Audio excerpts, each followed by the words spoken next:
right, it has been a while. Hopefully you all did fairly well on the exam. I ran into a problem. I was trying to post all of these videos on Blackboard and it's not possible. So what I'm going to have to do now is delete some items and start loading everything on YouTube and just provide a link. I'm sorry, that's just the way it's going to be. Before I could post these links though, I need to remove all the videos from chapter 6 and 7 because there is no more room. I can literally upload nothing else. I can't even upload a Word doc. There's just no space. So this will be coming on, what is it, Thursday the 16th, which is today.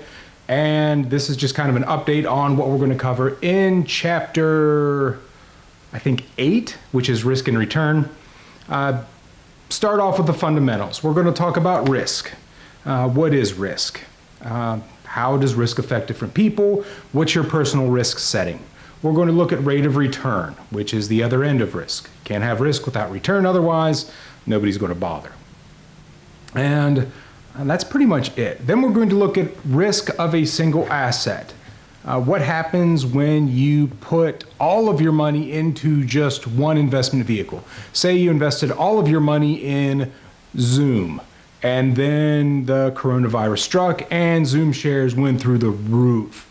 Or instead of that, a worst case scenario, say you put all of your money in AMC or Hollywood cinemas and theaters. Not a good time to do that. So we're going to look at the risk assessment of that probability, probability distributions. We're going to look at the standard deviations, coefficient of deviation.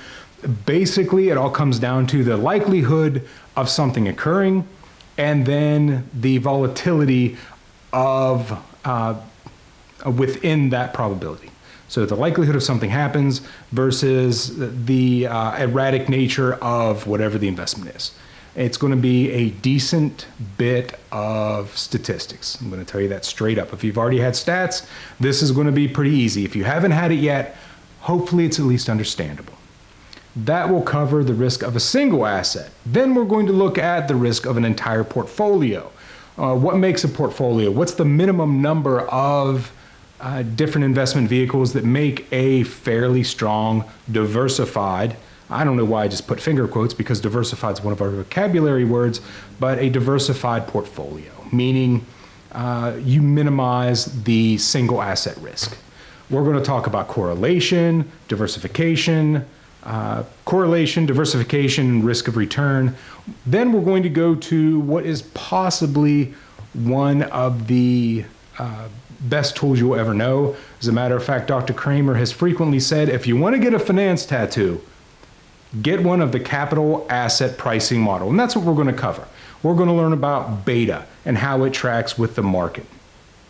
Beta is also called the beta coefficient. We're going to talk about the risk-free rate, which we've already talked about some, and security market lines, which is derived from beta and interest and a couple of other things. But we're going to talk about all that here in chapter, again, I think it's 8, but it's on risk and return.